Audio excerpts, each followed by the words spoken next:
skip it. See it or skip it. See it or skip it. See it or skip it. See it or skip it. See it or skip it. What is up, my gaggle of geeks, and welcome to the newest podcast of See It or Skip It. We're going to be talking about so many things. We've got Napoleon giving us Short King some love. Maybe it's a good movie. It's kind of up in the air, especially with Ridley Scott. And we've got so many other stuff to talk about. But first, let me introduce our guest. And I don't know if he really needs much of an introduction. It's John the Outlaw Rocha. Welcome. What's up, everyone? How's it going? Thanks for having me on, Patrick. And I personally, I'm telling you right now, I got to write some lyrics for your theme song because we got to move past just see it or skip it. There's got to be something else. Well, that's the ratings. Like, there's nothing else that we can add to it. I don't know. I feel like there's something like you got to bring in some singer to be like, "Ooh, see it," and something like where it really gets down. Well, we could do that right now. Like, let's throw the intro back in, and we can just add our own stuff to it. What's coming out? You have to re-record it every week to be like Napoleon, wish. Something like that. You know what I'm saying? Throwing stuff in. Just like at the end, like, whoa. Well, John, how was your Thanksgiving? And first, let everybody know what you've been working on, where the people can find you. It's down below as well. Yeah, I am. It was a great Thanksgiving, very fun Thanksgiving. We went back and forth to LA for the 5 days that we were doing stuff, and I am supremely exhausted. I haven't done one shred of content in 3 days on the YouTube channel because I just want to take a little bit of a mini break before we hit the ground running. And I missed the CM Punk debut last night. I wish I had been watching that live, and then I would have had a little bit of content that I didn't have to work that much for. But other than that, yeah, you can find me at the Outlaw Nation. I've got a YouTube channel. It's called the Outlaw Nation, but you can just look up John Rocha Says or John Rocha Outlaw Nation, and it comes up there.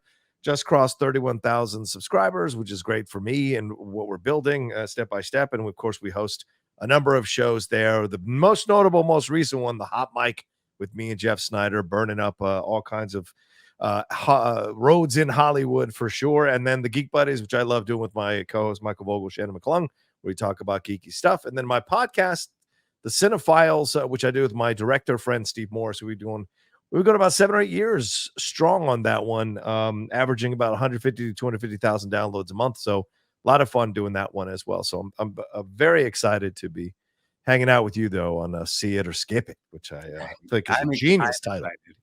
John, you don't know how weird this is. Like, really? Okay. Yeah, because when it gets down to it, I've been a fan of yours for so long when it comes to the schmoes, watching things like way back when.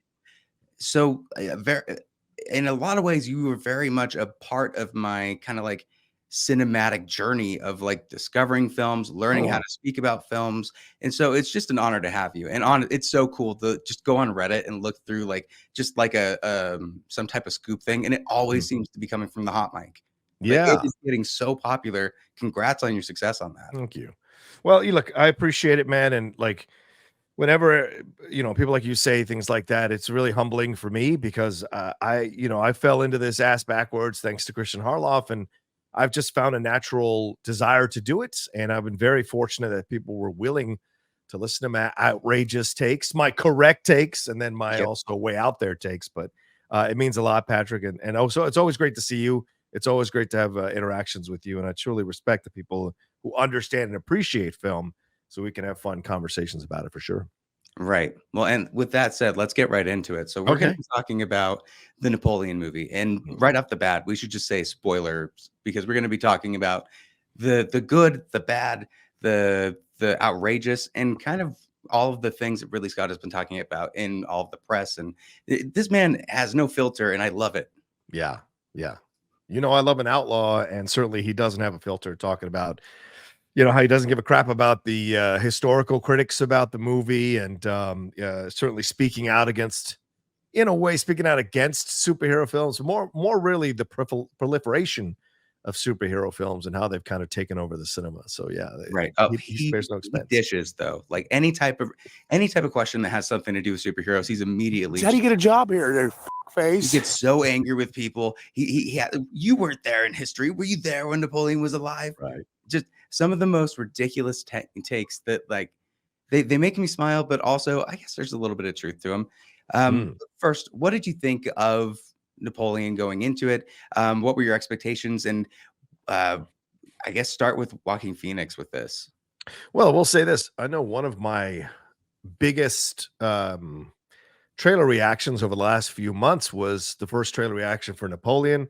And then the second trailer reaction did relatively well. But so I know people were interested. And I know I was interested because if you, as you mentioned, the schmoes, if you follow me in the schmodown, you knew I was a big fan of biopics. I still am a massive fan of biopics. And we've got a lot of them this year, which I thought was really surprising and exciting.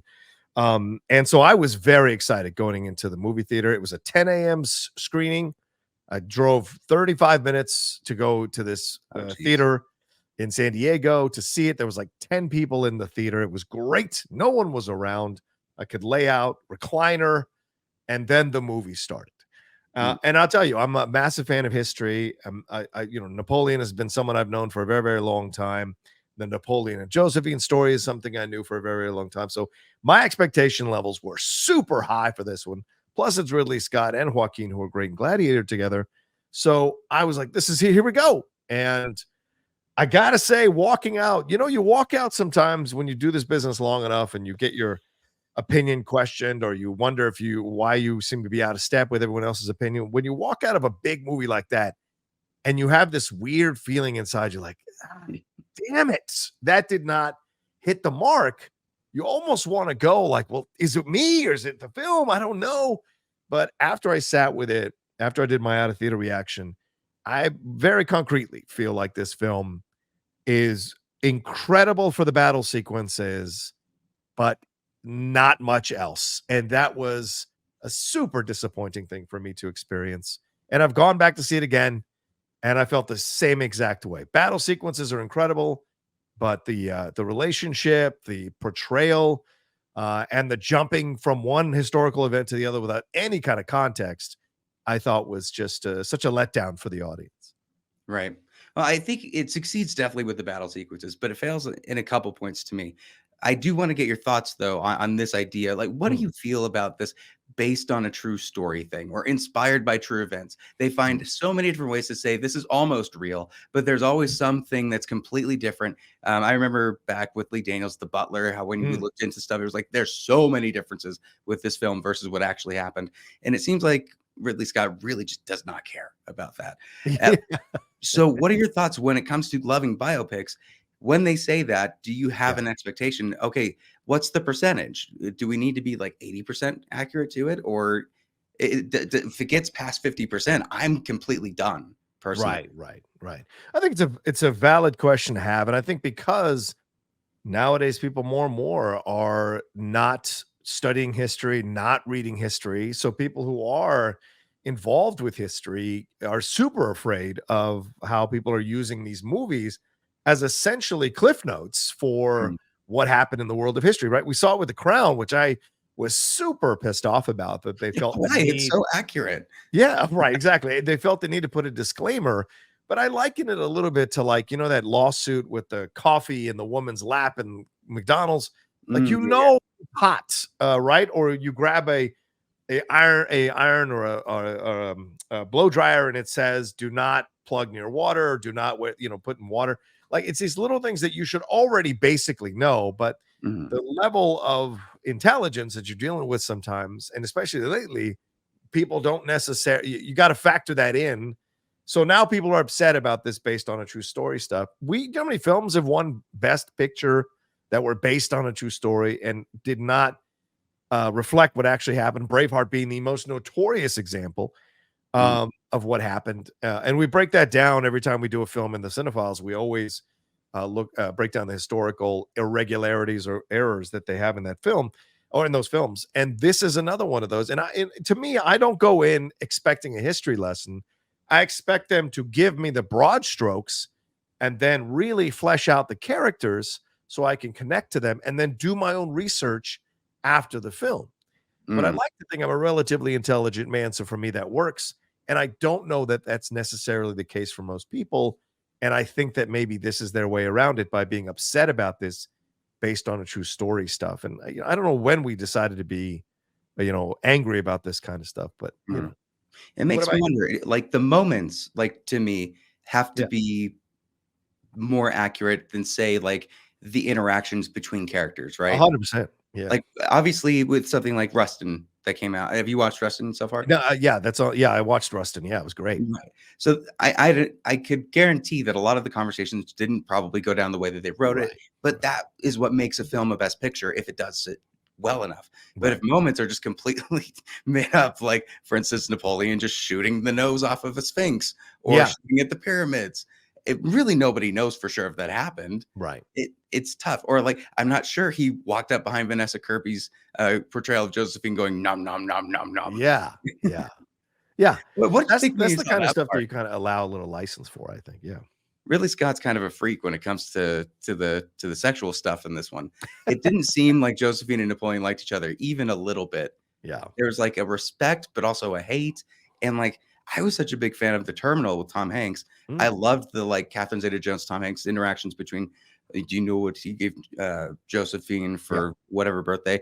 And like seeing this, it's like, oh, you've soured that too. I don't know. Yeah. Well, I mean, if you do the research on it, it's very clear that he was much more in love with her than she was with him. And certainly, as we see in the film, her cheating on him almost immediately after they got Right. together. And that remained consistent. And by the way, he had a mistress as well the whole time, which they Mm. conveniently leave out of the film. So Well, he why? seems like Why this show that? cuckolded guy. Yeah, exactly. And so, yeah, to me, those are those things where I'm more about like, can you make me care about these characters? So I go through this relationship. I don't mind you take license with the relationships. You got to make me care about these characters so that when you're taking the license, I'm excited by it, because Mm. I don't go into these films going, this better be a history lesson. Like all those people who were upset about Greatest Showman that all of a sudden P.T. Ugh, Barnum, deep I dive, knowledgeable people. I kiss my ass. You that guys was didn't my know shit issue. about P.T. Barnum. It was Yeah, McDonald's. It was we McDonald's fast food musical. exactly right, exactly. It's like, oh, I read something. I read an article that he whipped elephants. Then I hate him now. And it's like, well, where's your proof of all of that? So it just Right. becomes annoying when people get involved in that. No, I just hated the music. I think I had a fair critique, just like I just did not like the poppiness of it. And then they had the same people do another musical later. Did they do La La Tom? Land. Yeah. La La Land. Oh, okay. Yeah. Ugh. Oh, so let's talk about Joaquin Phoenix's portrayal of Napoleon. Sure. First, he's 5'7". Nah. As a short king, nah. We needed to have representation. We always are talking about representation in films. How we need to True. make sure that we're, and we had the one opportunity, us short men. Give it to the 5'7" dude. All right. Yeah. Yeah. Thanks. That would be the one issue I'd have, and I would not let Ridley leave the room until he apologized. Who would you cast then? Is there a diminutive actor Josh that you would? Hutcherson, obviously. All right. He's at least younger, so that it seems like the age would match. Maybe. Yeah, that's a good point. I could see that. I honestly just threw that out, but now the more I'm thinking, maybe I don't know. I mean, you wouldn't sell it and get the budget for it that Ridley got, I don't think, but it's not a Mm, bad idea. I like him as an actor. So yeah. right. So he went without the French accent. Yeah. Seems like he kind of went without a lot of things that could have matched with what a good portrayal of Napoleon would be, Yeah. aside from maybe just the arrogance, right? Yeah. He's always making these crazy moves. Do you think that any of his choices paid off, or was it really just the set design, the costume design, everything that worked more towards that than anything else? I think initially I was on board with it because it was such an unusual portrayal. Like initially, like the first few minutes, I'm like, okay, this is interesting. You're giving him really big cuck energy and you're making him a whiny depressive. Like the heavy breathing as he's running through the battle sequences, looking around, like completely messed up by what's going on, and other people have to save him. So I was like, okay, if this is where you're going, this is going to be interesting because you can show a guy who's got all these quote unquote issues and problems, yet he's also an incredibly brilliant military tactician. And he was able to, work his way all the way to the position where he became emperor. And I'm like, this is great. But then they never really balanced the cuck energy with his knowledge of war. Yes, do we see him in battle sequences tell people where to go and make certain decisions? Sure. But we don't see him like really coming up with the plans. Yeah, there are scenes where he lays out a map on the floor, but what are the really in-depth explorations. How did he study these guys? Where did he figure out how to do these things? Where did he learn his? So if you could balance the cuck energy and the mental issues or whatever, and his um, devotion to Josephine that was unrequited most of the time, with this also just driven determination to prove himself and to figure out what to do on the battlefield, so that every victory was in essence a validation of his worth, while also being a judgment on the rest of his life. I think that would have been a nice balance to have, but it's too much of Joaquin essentially playing a version of the Emperor from Gladiator with with some extra twists thrown in for good measure. And look, he's a phenomenal actor. I'm never going to say that he isn't great in terms of talent, but I think he's lost in this cycle recently of just playing guys like this. And there has to be a balance. And I just didn't sense that balance in this movie. Right. Well, and I think it really does go a long way if you do at least try to have some type of an accent in these roles. Is That's like fair. just Yeah. having a complete straight English accent was so jarring in so many moments. Yeah. Especially when there would be somebody that clearly had some type of French accent, and then cut to Joaquin being like, "Yeah, I think we could go." And I agree with you. There's so many things that they could have expanded on with this character. I think Joaquin didn't get a ton to chew on other than really just going with the battle sequences, and those are shot so well. Like Dude, the incredible. the lake scene, was it Waterloo? Yeah. Oh my god, when they were showing all the horses falling in, and just Ridley Scott. At the end of the day, is You're talking about on the ice. That's in Russia. Yeah, Oh, Waterloo's the okay, gotcha. final battle. Waterloo's the final battle when he's finally defeated by the English there. But yes, the first battle in Russia with the horses and all of that, that was genius, Right. And then the second battle is the one that he's legendarily known for, which is going too far during the winter in Russia. So, yeah, I agree with you. The visuals of all those battle sequences were stellar, stunning, really. Mhm. And it showed that he was a master tactician, especially in Mhm. that one part. But what did you think of Vanessa Kirby's iteration of Josephine? Do you think she had much else to do, or was it kind of just she's in there just to serve? Yeah. Again, a mistake here. If you're going to show this romance, you've got to give her, and I know people hate this word nowadays, but there is validity to the word. You've got to give her own agency. And by that, I mean, and don't tune out just yet.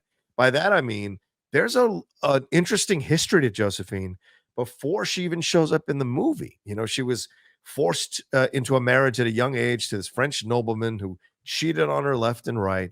I think he was executed, or she was able to get away from him, but she was next to be executed. So she was on the line there when Robespierre, which we saw what happens with Robespierre there when they grab him out of the Senate and do whatever they're Right. going to do to him. Could have been so much where you're showing Napoleon's ascendancy and Josephine's ascendancy, so that when they unite or when they come together, it makes sense. Napoleon's mentor introduced Josephine to Napoleon. So why don't we have more with his mentor and then the Josephine situation? Because Josephine had been his mentor's mistress.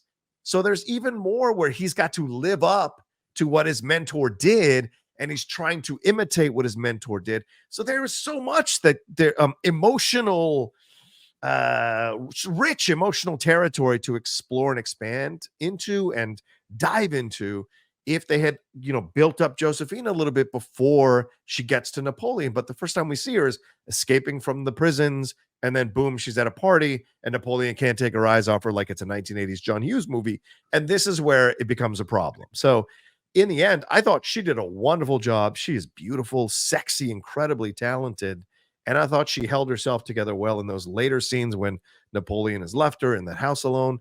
But I just wanted so much more time with her in the film, so that when these moments happen between them, they have much more depth and layers and nuance to them and complexity, as human relationships often have, and especially legendary ones like this. If Ridley is going to break the stereotype or the legend about their relationship, you have to give them both three-dimensional life. Mm. So where do you see Ridley Scott going next? Do you see him wanting to triple down into another biopic, or is he going to be going into something else?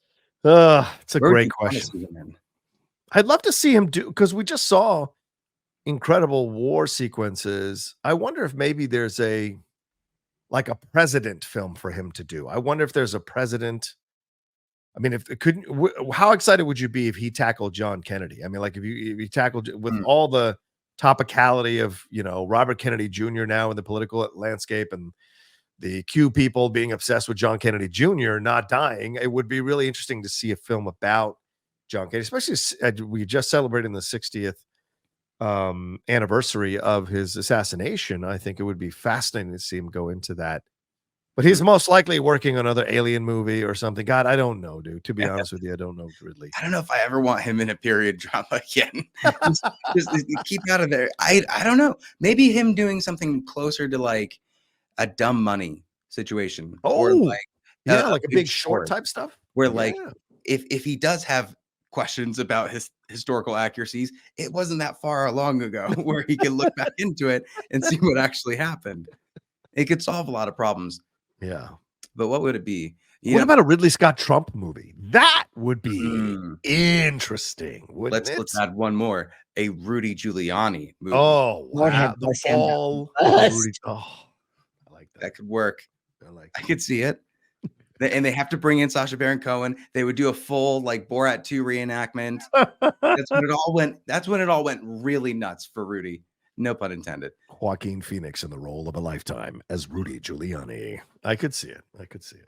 So do you see this having anything other than technical awards consideration when it comes to award season? Yeah, it's tough, to be honest with you, because Ridley is so beloved by the Academy. I could absolutely, and so is Joaquin, who won the Best Actor award. So I could absolutely. They aren't they kind of it's like a touch and go relationship between them with Joaquin. Yeah, like he's kind of within the Leo DiCaprio category. Was like, I hate the awards too. Yeah, he plays that whole thing up. I don't buy any of them when they do that shit. But it's my opinion. But I think he'll go. I think there's a real possibility this gets nominated for Best Picture. I know it hasn't gotten the greatest reviews, but critics are always voting for the Best Picture, right? So you never know. The Academy, people in the Academy who love Ridley so much because of the battle sequences, and there are a lot of them in this movie. Maybe there's enough here for that film to get nominated. But I can't imagine he'll get nominated for Best Director. I don't think Joaquin will get nominated. I don't see Vanessa getting nominated because there's such a strong stable of supporting actresses, and she's essentially a supporting actress in the film.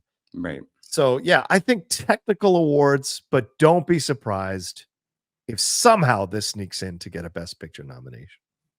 Yeah, I really hope they save a better spot for a more deserving film on that. Yeah. I think technically it will at least get nominations for set design, makeup, costumes. Yeah. So we'll see. Do you have a rating for it? Did you end up putting out a review already that people go check out? Yeah, I will have it up on my channel on Monday. As I said, I'm taking a break, so I'm going to be back with some reviews starting on Monday. But yeah, I basically give it 2.5 cowboy hats out of 5 cowboy hats because the battle sequences are enough, but the relationship stuff and the history jumping is such a failure of the movie that for me it really knocks it down a couple of pegs. So Yep. Unless you're a diehard Ridley Scott fan and you can't miss any of his films, it's a skip it. Yeah. So moving on, let's talk about the holidays are coming up, and we've got a lot of movies that everybody have on their list. I don't know. Do you keep all of your holiday films separate and bring them out when it's seasonally, or do you already have it in your Blu-ray collection? Did you break into my house? What did you do? Did you break into my house? Yeah, of course. Box. Yeah. I have them in a nice brown basket. I keep them in the corner of the closet over there, and I pull them out when it's time to watch them. And most of the time, I'm watching it by myself because Lady Outlaw, not the biggest fan of Christmas movies, so I like to enjoy them on it. We love to decorate for Christmas for sure, but not always the biggest fan. She's a very harsh judge on films, so I watch them in here and just enjoy them. And I have a number of them that I love to pull out and watch that are related to Christmas. So yeah. And I love finding new ones. I love picking up new ones as well. And yeah. Well, for me, I'm like Walmart. It's always going to be seasonal all year round. There are some Christmas movies somewhere for people to watch.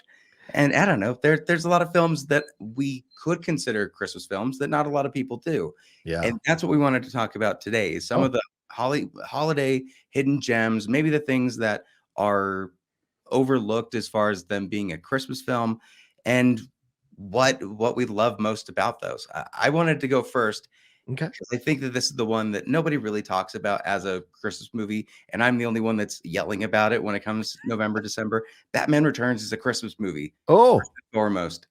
It has so many elements that honestly get scarier and scarier when you look at the 2016 election and you see how Max Schreck worked with Catwoman and the dynamics with his dumb son just yeah. getting kidnapped and stuff. Like there's so many parts of that just echoed horrifyingly.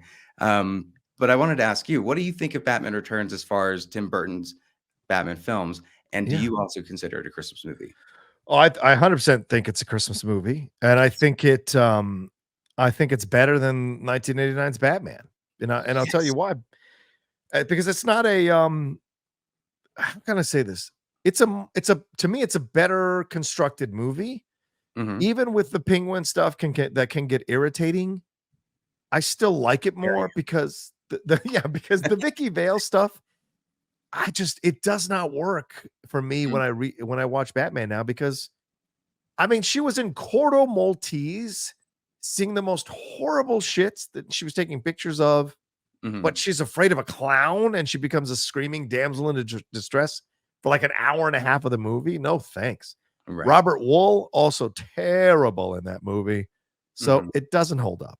But Batman Returns is where they let Tim like go a little more into the horror aspect of it all, a little more into the nuttiness of it all, and I like that, the Max Schreck stuff, yawn, the way Selena becomes Catwoman, and just the general overall tension between them that is so great. Right. Culminating in that dance that they have when they realize that each of them are their secret identity. It's just great, great stuff. And Michelle delivers a performance for the ages in a superhero film as Catwoman for sure.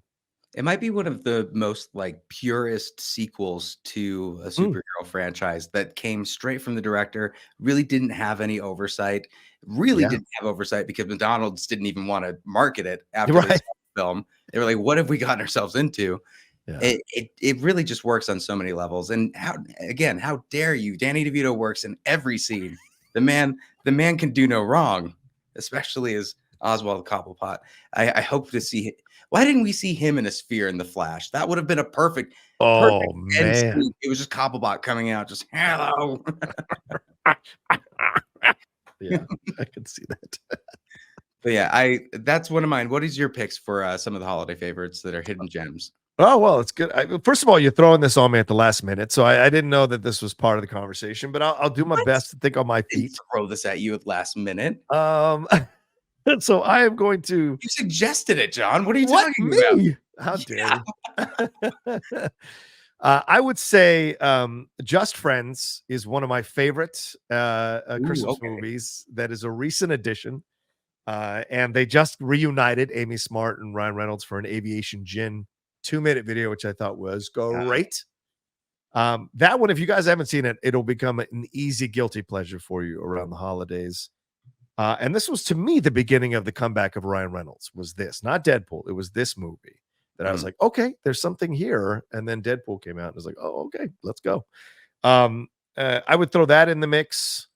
I would throw Spirited, the new Ryan Reynolds, Will Ferrell film. I think is a great new addition to it. I'll fight anyone on any hill that Die Hard and Lethal Weapon are both Christmas movies. I don't care what anyone Right. says.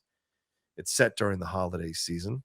I really enjoyed Happiest Season, the Kristen Stewart one with Mackenzie Davis that came out on Hulu a couple of years ago. That was dealing with a lesbian relationship and what it's like to bring someone like that home, and the reaction that you're afraid of from your family. Which I think there are a number of people that experience that in our world. So I thought those were the nice ones that I really enjoy watching. And the Klaus film that's on Netflix, I can't Oh, bang the drum loud enough for Klaus, which is a definitely. great film that was nominated for Best Animated Feature.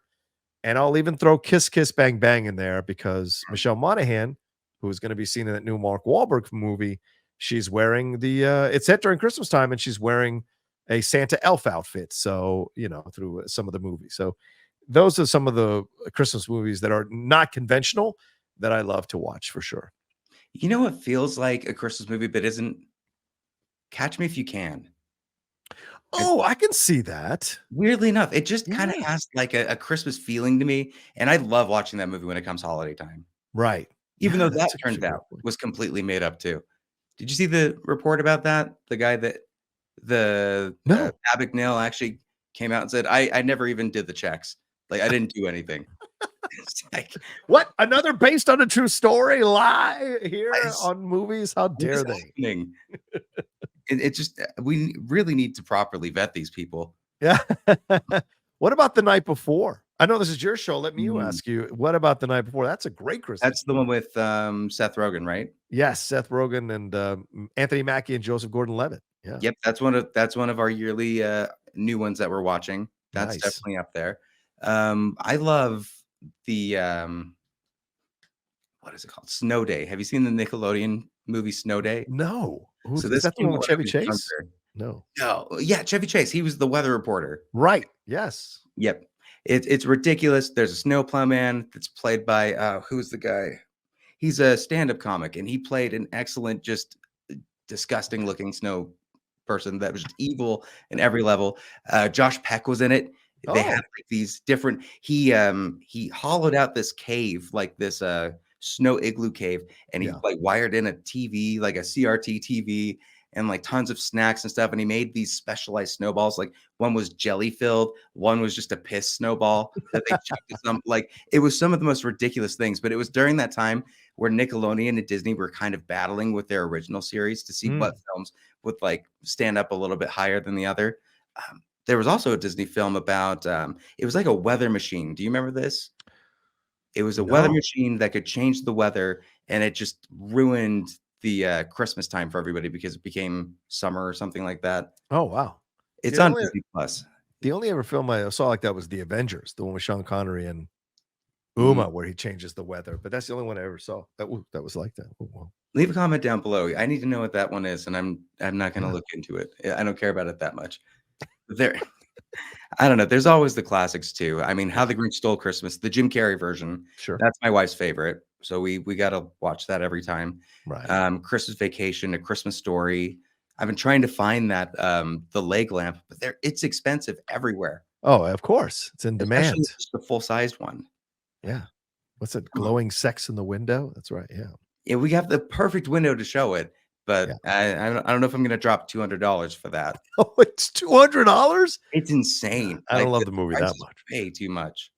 But what did you think about the new Christmas Story movie that came out, I think, last year on Max? Oh, I thought it was okay. I mean, it's tough to come back and capture the magic again. And I don't think Peter's the strongest actor. And so to have him narrating the movie, I think you lost something, right? Because I mean, Mm, I think he narrated because hearing the narrator of the first movie is so good. And as a voiceover artist, for me, those performances stand out really right. strongly. And I think they're super essential to why that film is so beloved. It isn't just the scenes, it's the narration, and the emotion in the narration. So I love that. But just like Coming to America or Coming to America 2, whatever it was, going back and trying to rehash or recapture that is so, so difficult. And if you don't do it well, it just feels like you're really trying.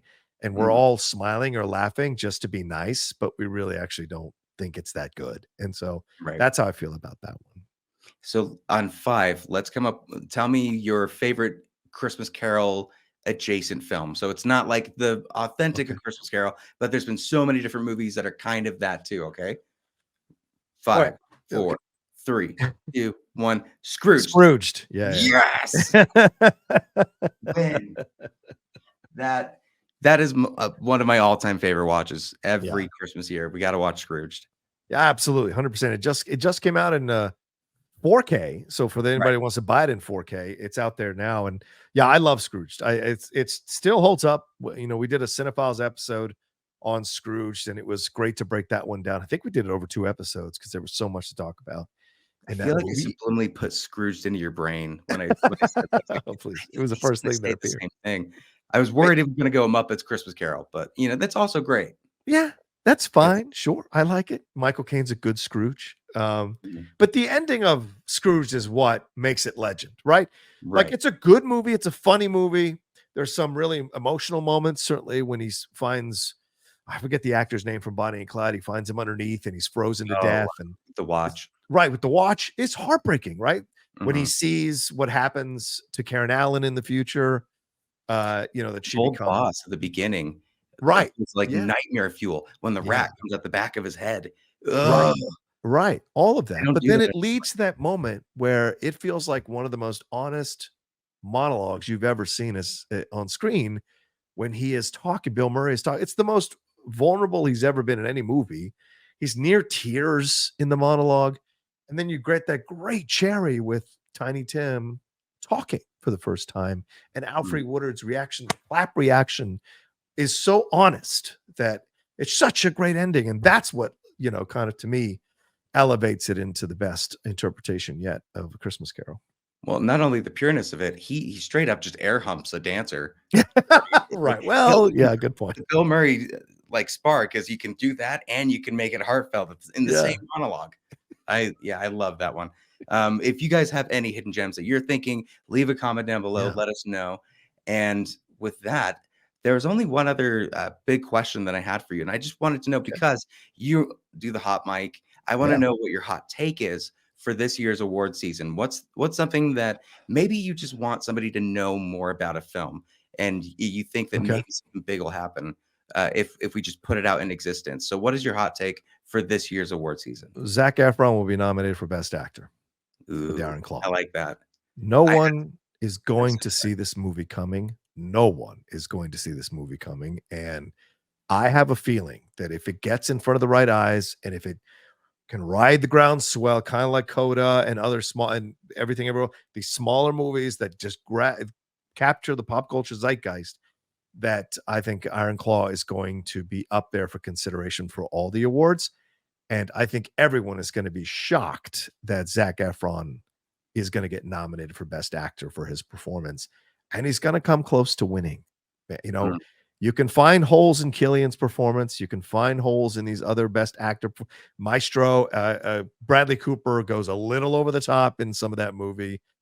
And I think Zach is bringing you a very humble, emotional, um, nuanced, and complex delivery of a pro wrestler. And where Mickey Rourke was criminally denied the Oscar, I think, for playing a pro wrestler, I think Zac Efron is going to go across the finish line. Yet another biopic as well. So, yeah. mm. I can't wait to see it. I think the screener is in a couple weeks. A24 Yeah. just needs to send me the screener for that one. It's in every single.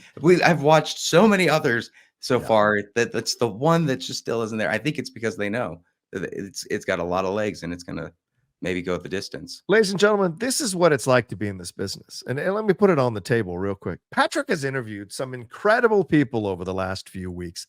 I Mm. can't even get into these interviews and get these interviews, but Patrick gets them. But it's still not enough. He wants the screeners for Iron Claw immediately, all the A24 screeners. And that's what it's like in this business, ladies and gentlemen. As soon as you eat a little bit, you Exciting. want another plateful. You're like, Oliver, please kind of have some more. And that's the game, because we all want to succeed and establish ourselves and put a tent pole in the ground. And so there it is for Thank you that's for the next making me episode. check my privilege, my critic privilege. I needed a little bit of that. We all do, brother. Which, I by the certainly way, let's expect just all the cut to those interviews right now, shall we? There we go. Uh, no, here's my hot take. Yeah. I think Charles Melton is not only going to be nominated, he will win supporting actor this Wow. year from May December. Really? I think so. There's something about his Okay. performance that I've not seen any other supporting actor really bring. Granted, I've not seen some, but the May December film, I don't think anything would work unless his character works. Gotcha. Even with Julianne Moore and Natalie Portman's characters, it's very melodramatic. Mm, The lighting and stuff, I guess you could nominate it for that, but it feels like a soap opera. In yeah. fact, it feels like a Hallmark soap opera in a lot of scenes. So when the real and the raw, like this poor guy, it never grew up.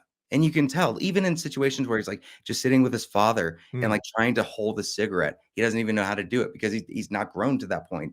right. Or interacting with his kids and realizing he's going to be an empty nester and Mm, he doesn't even know how to be an adult, let alone move to that point.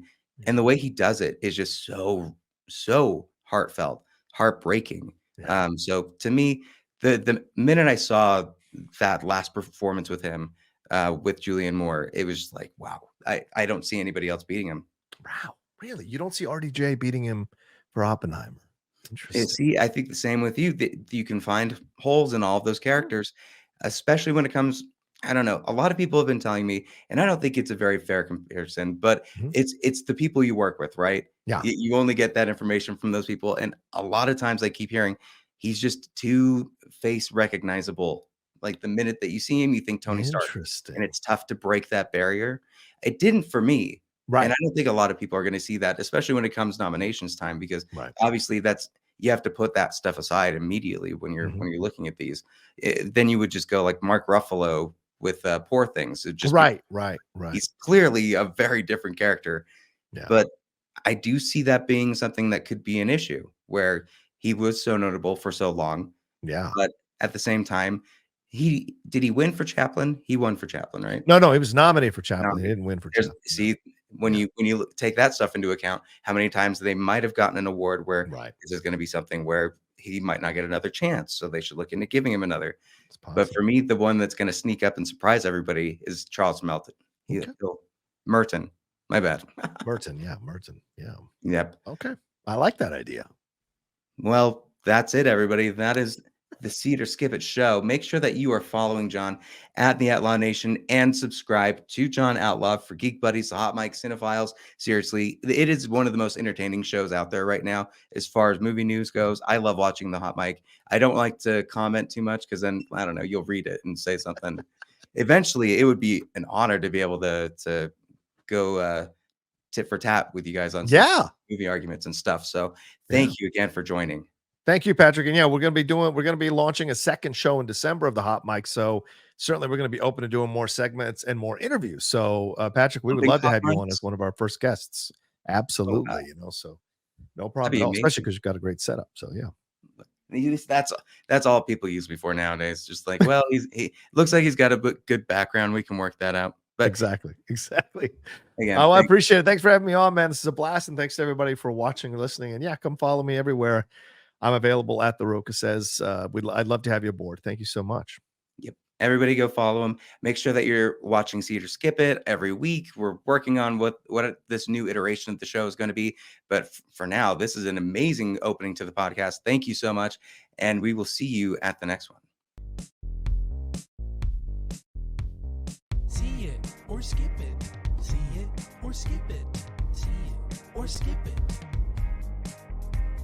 See it or skip it. See it or skip it. See it or skip it.